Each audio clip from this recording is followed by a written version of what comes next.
Welcome to ई ज्ञान। चलिए आज हम लोग ऑटो ट्रांसफार्मर की एफिशिएंसी पर एक एग्जांपल सॉल्व करके देखते हैं। देखिए क्वेश्चन क्या दिया हुआ है।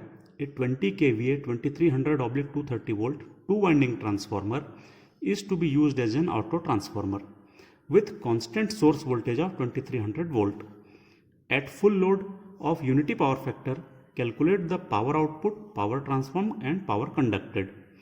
If the efficiency of the two winding transformer at 0.6 power factor is 96%, find the auto transformer efficiency at same power factor. तो ये एक क्वेश्चन हो गया है। इसमें क्या दिया हुआ है कि एक टू वाइंडिंग ट्रांसफार्मर है जिसकी रेटिंग 20 kVA है और जिसकी वोल्टेज रेशियो जो है वो 2300/230 वोल्ट है। मतलब ये हाई वोल्टेज वाइंडिंग हो गई, ये लो वोल्टेज वाइंडिंग हो गई। इसी टू वाइंडिंग ट्रांसफार्मर को हम लोग एक ऑटो ट्रांसफार्मर में कन्वर्ट करना चाहते हैं, जिसमें कंडीशन दी हुई है कि उस ऑटो ट्रांसफार्मर का जो सोर्स वोल्टेज होगा वो कांस्टेंट रहना चाहिए 2300 वोल्ट पर ही। आउटपुट के बारे में या उसके वोल्टेज के बारे में कोई जानकारी नहीं दी गई है। उसके बाद दिया हुआ है at full load of unity power factor calculate the power output, power transform and power conducted. इसका मतलब है कि जो हम ऑटो ट्रांसफार्मर में उसको कन्वर्ट कर लेंगे तब फुल लोड की कंडीशन और यूनिटी पावर फैक्टर में हमको उस ऑटो ट्रांसफार्मर का आउटपुट निकालना पड़ेगा। पावर ट्रांसफॉर्म्ड कितनी होगी, मतलब ट्रांसफार्मर एक्शन से कितनी पावर जो है वो ट्रांसफॉर्म होगी, और बाय डायरेक्ट कंडक्शन कितनी पावर जो है वो प्राइमरी से लोड की तरफ जाएगी, ये हमको कैलकुलेट करना रहेगा। उसके बाद एक सेकंड क्वेश्चन दिया है कि यदि efficiency of the two winding transformer 0.6 power factor पे 96% है, मतलब एक कंडीशन दी है कि ये जो टू वाइंडिंग ट्रांसफार्मर है इसकी एफिशिएंसी 0.6 पावर फैक्टर पे 96% है, तो हमको ऑटो ट्रांसफार्मर की एफिशिएंसी निकालनी है सेम इसी पावर फैक्टर पर। तो ये हो गया कंप्लीट क्वेश्चन। ठीक है, अपन इसको अब सॉल्व करके देखते हैं। सबसे पहले जो क्वेश्चन में दिया हुआ था वो दिया हुआ था कि एक 20 kVA का टू वाइंडिंग ट्रांसफार्मर है जिसकी वोल्टेज रेटिंग 2300 वोल्ट/230 वोल्ट है। तो ये हम लोगों ने वो टू वाइंडिंग ट्रांसफार्मर जो है वो ड्रॉ कर लिया।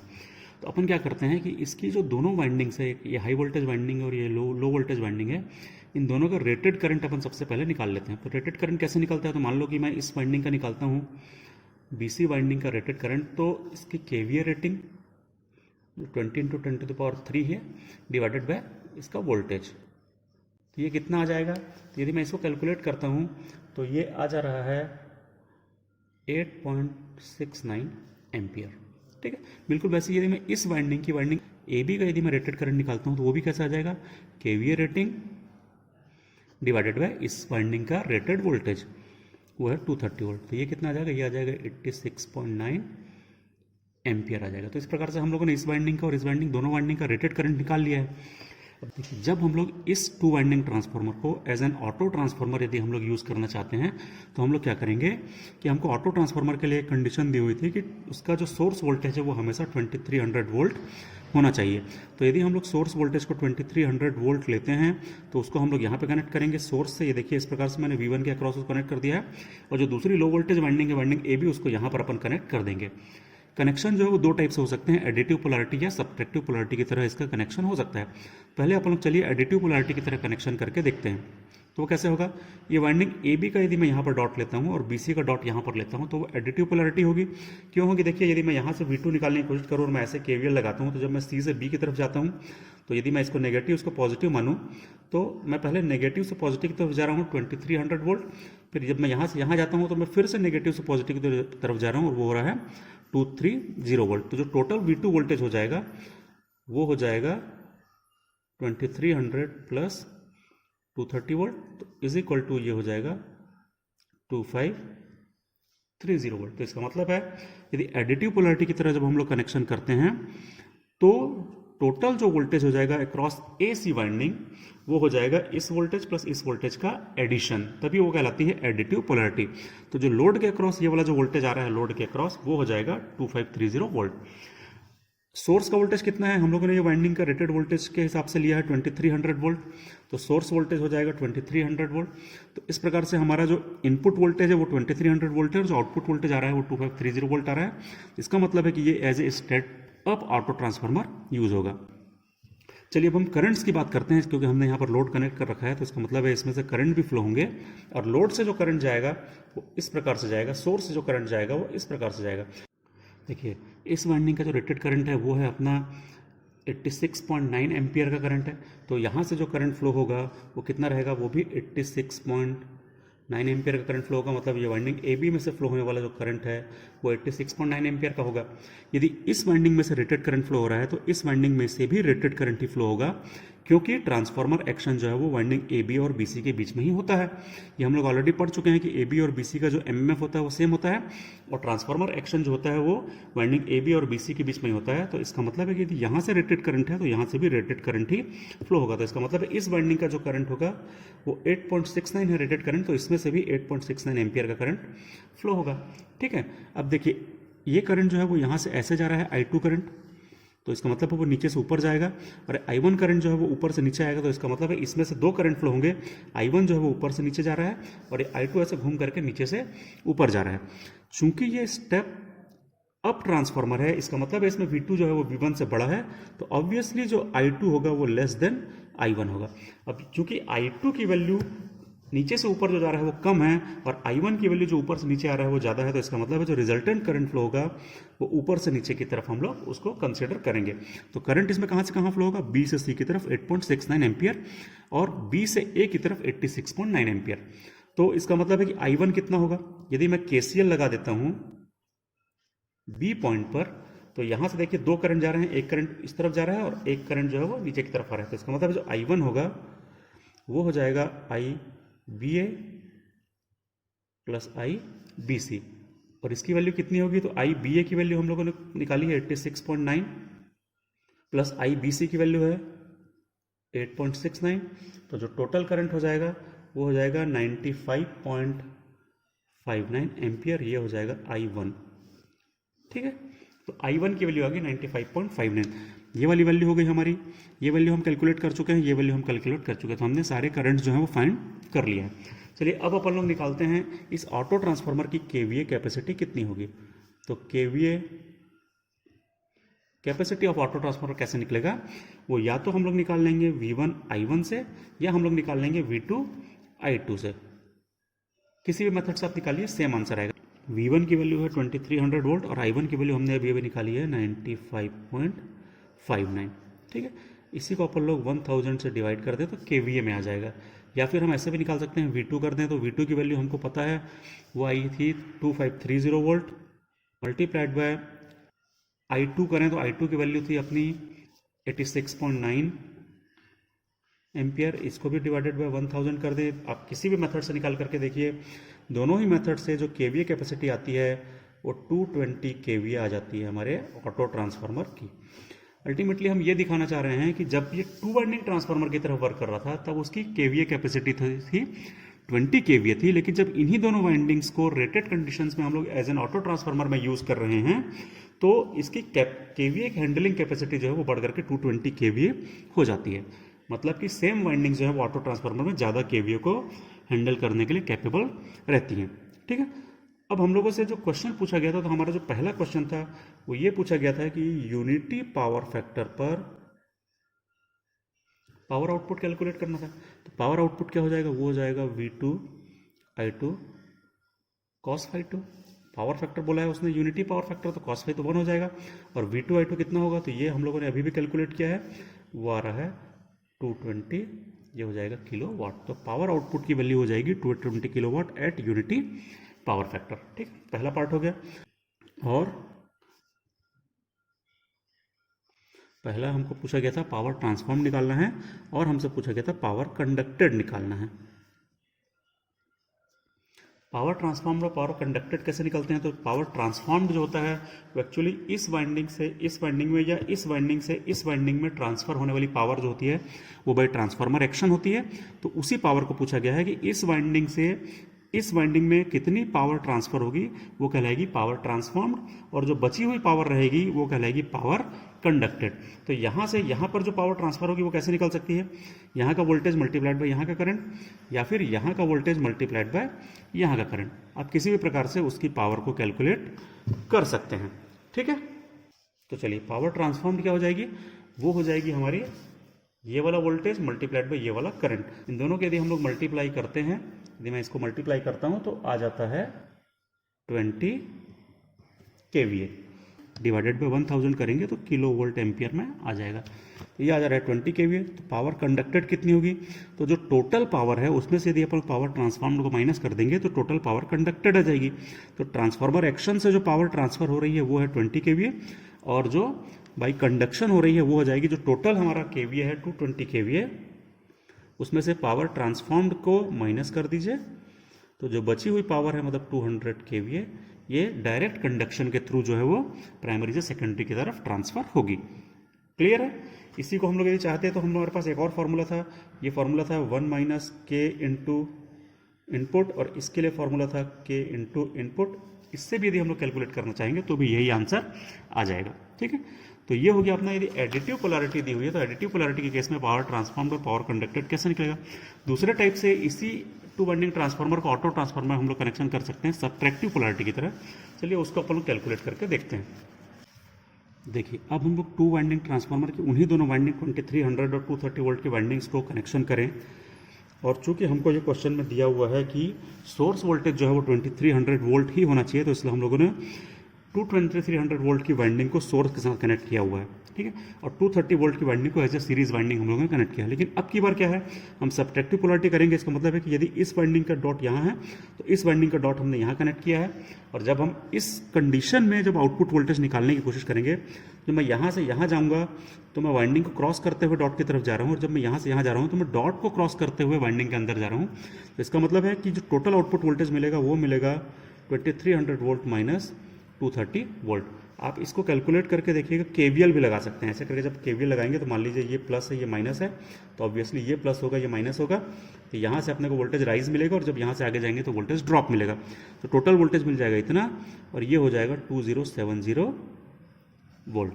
ठीक है, तो अब की बार V2 की वैल्यू कितनी आ रही है, 2070 वोल्ट, और V1 की वैल्यू आ रही है जो हमने लिया है वो है 2300 वोल्ट। तो इसका मतलब है ये स्टेप डाउन ऑटो ट्रांसफार्मर बन जाएगा। ठीक है, करंट्स की यदि हम बात करें तो यहाँ से अभी भी I1 करंट फ्लो होगा, यहाँ से जाने वाला करंट अभी भी I2 होगा, वो ऐसे करके नीचे से ऊपर जाएगा, और ये I1 करंट ऊपर से नीचे की तरफ आएगा। कितने कितने होंगे, तो वाइंडिंग BA का जो रेटेड करंट है वो हम ऑलरेडी निकाल चुके हैं, कि वो करंट है 86.9 एम्पियर, और इस वाइंडिंग का जो रेटेड करंट है वो हम ऑलरेडी निकाल चुके हैं 8.69 एम्पियर। ठीक है, यहाँ पर क्या होगा, चूंकि स्टेप डाउन ट्रांसफार्मर है, स्टेप डाउन ट्रांसफार्मर में V2 जो होता है वो लेस देन V1 होता है, तो obviously I2 will be greater than I1 होगा। क्योंकि I2 की वैल्यू जो नीचे से ऊपर जा रही है वो ज़्यादा होगी, और I1 जो ऊपर से नीचे आ रहा है वो कम होगा। तो हम लोग इस बार जो करंट की डायरेक्शन लेंगे उसको इस प्रकार से कंसिडर करेंगे, नीचे से ऊपर की तरफ जाएगा वाइंडिंग CB में। ठीक है, तो ये I1 कितना होगा, फिर से एक बार KCL लगा दीजिए, KCL एट B में जब हम KCL लगाएंगे तो क्या होगा कि जो I1 है जो इस प्रकार जा रहा है, ये क्या हो जाएगा, ये इज इक्वल टू हो जाएगा ये वाला करंट माइनस ये वाला करंट, ये कितना हो जाएगा 86.9 माइनस 8.69। आप KCL तो आराम से लगा सकते हैं, वो आप लोगों ने पढ़ा हुआ होगा। तो जो करंट आ रहा है वो आ जा रहा है 78.21 एम्पियर, ये हो जाएगी I1 की वैल्यू। ठीक है, तो अब की बार जो प्राइमरी करंट है वो आ रहा है 78.21, यहाँ का करंट हमको पता है, यहाँ का करंट भी हमको पता है। चलिए, तो अब हम सबसे पहले निकालते हैं इसकी KVA हैंडलिंग कैपेसिटी कितनी होगी। तो KVA कैपेसिटी क्या होगी, या तो अपन कर दें V1 I1 या हम कर दें V2 I2। दोनों ही केसेस से जब हम लोग V1 I1 करेंगे तो V1 की वैल्यू है 2300 वोल्ट, और I1 की वैल्यू ये हमने निकाली, इनको मल्टीप्लाई कर दीजिए। या फिर V2 की वैल्यू कितनी है, वो है 2070 वोल्ट, और V2 और I2 की वैल्यू है 86.9। इसको मल्टीप्लाई करके देखिए, जब आप इसको मल्टीप्लाई करके देखेंगे तो आंसर आ जाएगा 180 KVA आ जाएगा। ठीक है, तो इस केस में सब्सट्रैक्टिव पोलैरिटी के केस में जो KVA capacity of the auto transformer है वो आ जाएगी 180 KVA के बराबर। चलिए, इसके आगे आप लोग सॉल्व करके देखते हैं। पहला पार्ट है पावर आउटपुट निकालना है यूनिटी पावर फैक्टर पे, तो वो कैसे निकलेगा, वो निकलेगा V2 I2 cos phi 2। Unity power factor पे cos phi की वैल्यू 1 होगी, V2 I2 की वैल्यू ये हम लोगों ने अभी भी निकाली, तो ये हो जाएगा 180 किलो वाट। ठीक है, तो पावर आउटपुट की वैल्यू आ जा रही है 180 किलोवाट। दूसरा हमसे पूछा गया है पावर ट्रांसफॉर्म निकालने के लिए पूछा गया है। तीसरा हमसे पूछा गया है पावर कंडक्टेड। पावर ट्रांसफॉर्म और पावर कंडक्टेड कैसे निकाल सकते हैं? पावर ट्रांसफॉर्म निकलता है 1 माइनस के इंटू इनपुट पावर, और पावर कंडक्टेड कैसे निकलता है? ये निकलता है के इंटू इनपुट पावर। चूंकि हम ऑटो ट्रांसफार्मर को कंसीडर कर रहे हैं और हम जानते हैं कि ऑटो ट्रांसफार्मर में लॉसेस बहुत कम होते हैं, तो हम लोग जो आउटपुट पावर होता है उसी को इनपुट पावर जो है वो अज्यूम कर सकते हैं, क्योंकि लॉसेस की वैल्यू बहुत कम होती है। तो पावर ट्रांसफॉर्म कैसे निकलेगा? 1 माइनस के इंटू इनपुट पावर, और वो क्या हो जाएगा? के की वैल्यू क्या होगी? देखिए के की वैल्यू हो जाएगी 2070/2300 output voltage upon input voltage is equal to N2/N1। ठीक है, इसकी वैल्यू यहाँ पे पुट करें और मल्टीप्लाइड बाय इनपुट पावर करें। इनपुट पावर जो है वो कितनी है अपनी? वो है हमारी इनपुट पावर आई है 180 kVA। तो ये हो जाएगा, अपन इसको कैलकुलेट करेंगे तो ये आ जाएगा 18 kVA, और जब हम लोग के इंटू इनपुट पावर करेंगे तो ये आ जाएगा 162 kVA।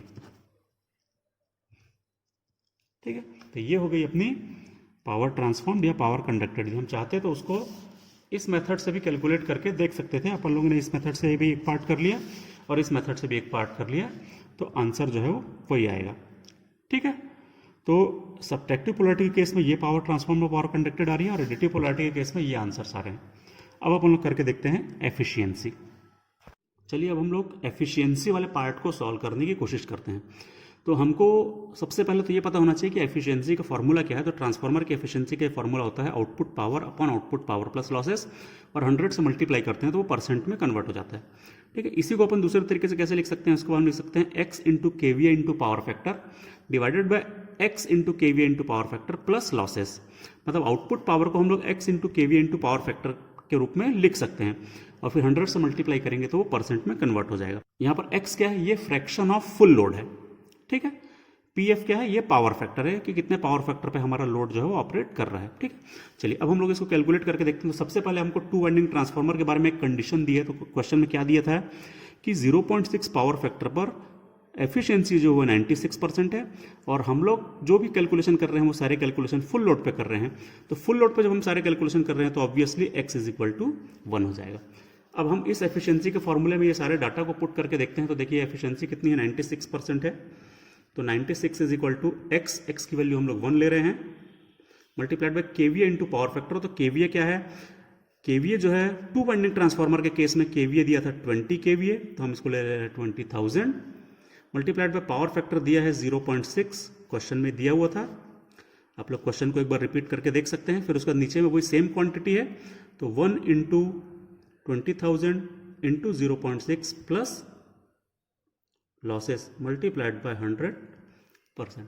ठीक है, अब यहाँ से इसको पूरे को आप सॉल्व करिए, इसको यहाँ लेकर के जाइए, 96 को यहाँ लेकर के आइए, उसके बाद फिर इसको माइनस करेंगे। जब हम इसको कंप्लीट सॉल्व करते हैं तो लॉसेस जो आता है वो 500 वाट आ जाता है। तो मतलब जो टोटल लॉसेस होंगे आयरन लॉस और कॉपर लॉस को मिला करके वो होंगे 500 वाट। ठीक है, अब हम लोग क्या करते हैं कि इसी टू वाइंडिंग ट्रांसफार्मर को ऑटो ट्रांसफार्मर हम लोग कन्वर्ट करके देख चुके हैं ऑलरेडी इसके पहले। ठीक है, तो हम लोगों को दो टाइप के कनेक्शन मिले। एक एडिटिव पोलैरिटी के हिसाब से जब हमने किया तो हमको जो आउटपुट मिला है वो 220 kVA मिला है, और दूसरे केस में जब हम लोगों ने सब्सट्रैक्टिव पोलैरिटी के हिसाब से किया था तो हमको आउटपुट पावर मिली थी 180 kVA। तो अपन पहले इस केस में देखते हैं और उसके बाद फिर इस केस में एफिशिएंसी निकाल करके देखेंगे। ठीक है, तो सबसे मेन बात यहाँ पर ये आती है कि लॉसेस जो टू वाइंडिंग ट्रांसफार्मर का है वो 500 वाट है। अब हमको पता है कि हम लोग रेटेड वोल्टेज पर यहाँ पर हम लोगों ने और रेटेड करंट पर जब निकाला था तो लॉसेस 500 वाट आए थे। हम लोग जब ऑटो ट्रांसफार्मर की तरह उसको यूज़ कर रहे हैं तब भी हम लोग रेटेड वोल्टेज पर यूज़ कर रहे हैं। तो यदि वोल्टेज रेटेड है तो मतलब कि जो आयरन लॉस होंगे वो भी फुल लोड आयरन लॉस होंगे, और चूंकि करंट भी रेटेड हम लोग ले रहे हैं इस केस में भी, तो जो कॉपर लॉस होंगे वो भी रेटेड कॉपर लॉस होंगे। तो इसका मतलब हम ये बोल सकते हैं कि जो टोटल लॉसेज होंगे वो 500 वाट के बराबर ही होंगे in case of auto transformer. मतलब हम ऑटो ट्रांसफार्मर के केस में भी लॉसेस को 500 वाट ले सकते हैं। चलिए तो एफिशिएंसी निकाल करके देखते हैं। यही फॉर्मूला हम लोग एक बार फिर से अप्लाई करते हैं, x into KVA into power factor upon ये। तो एक्स की वैल्यू ऑब्वियसली इस बार भी अपन लोग एक्स इज इक्वल टू 1 लेंगे, power factor is equal to 0.6 लेना है क्योंकि क्वेश्चन में दिया था, और जो हमारा केवीए हो जाएगा इस बार वो केवीए है 220 केवीए। तो देखिए 1 into 220 into 10 to the power 3 multiplied by 0.6 whole divided by 1 into 220 into 10 to the power 3 multiplied by 0.6 plus losses. Losses कितना है? लॉसेस को हम 500 ही ले रहे हैं, मल्टीप्लाइड बाय 100 कर दीजिए तो जो एफिशिएंसी आती है वो एफिशिएंसी आ जाती है अप्रॉक्सीमेटली 99.623%। पहले केस में एफिशिएंसी जो आ जाती है वो 99.623% आ जाती है। जब हम इसको पूरा सॉल्व करते हैं तो इतनी एफिशिएंसी आ जाती है। चलिए अब सेकंड केस लेते हैं। तो सेकंड केस में हम लोगों ने देखा था कि आउटपुट पावर जो थी वो 180 kV आई थी जब हम लोगों ने सब्ट्रैक्टिव पोलैरिटी ली थी। तो ठीक है, अभी हम लोगों ने इसके पहले इस क्वेश्चन को सॉल्व करके देखा है। तो वहीं से अपन डाटा लेते हैं, फिर से हम एफिशिएंसी निकालते हैं। तो x into KVA into power factor होता है न्यूमरेटर में। तो x की वैल्यू अपन 1 ले रहे हैं, KVA इस बार अपन लेंगे 180 मल्टीप्लाइड बाय पावर फैक्टर तो 0.6 दिया है। फिर से वही करें, 180 multiplied by 10 to the power 3 लेना था, sorry, multiplied by 10 to the power 3 multiplied by 0.6 plus losses. तो लॉसेस अपन ने अभी भी डिस्कस किया कि लॉसेस को हमको 500 ही लेना है, मल्टीप्लाइड बाय 100 तो परसेंट में आ जाएगा। ठीक है, इसको सॉल्व करके देखिए। जब हम इसको पूरा सॉल्व करते हैं तो जो एफिशिएंसी की वैल्यू आती है वो आ जाती है अप्रॉक्सीमेटली 99.54%। तो सेकंड केस में जो एफिशिएंसी आती है वो आती है 99.54%। तो इस प्रकार से हम लोगों ने इस क्वेश्चन में ट्रांसफार्मर का मतलब टू वाइंडिंग ट्रांसफार्मर से ऑटो ट्रांसफार्मर कैसे कन्वर्ट करते हैं वो हम लोगों ने सबसे पहले देखा। दोनों ही केसेस में हम लोगों ने पावर आउटपुट निकाला, मतलब केवीए की कैपेसिटी निकाली, फिर पावर ट्रांसफॉर्म्ड और पावर कंडक्टेड भी निकाला दोनों केसेस में। और लास्ट में हम लोगों ने दोनों केसेस में ट्रांसफार्मर की एफिशिएंसी भी निकाल करके देखी, जबकि हमको एफिशिएंसी टू वाइंडिंग ट्रांसफार्मर की गिवन थी। तो ये हो गया अपना complete solution of the question. Thank you.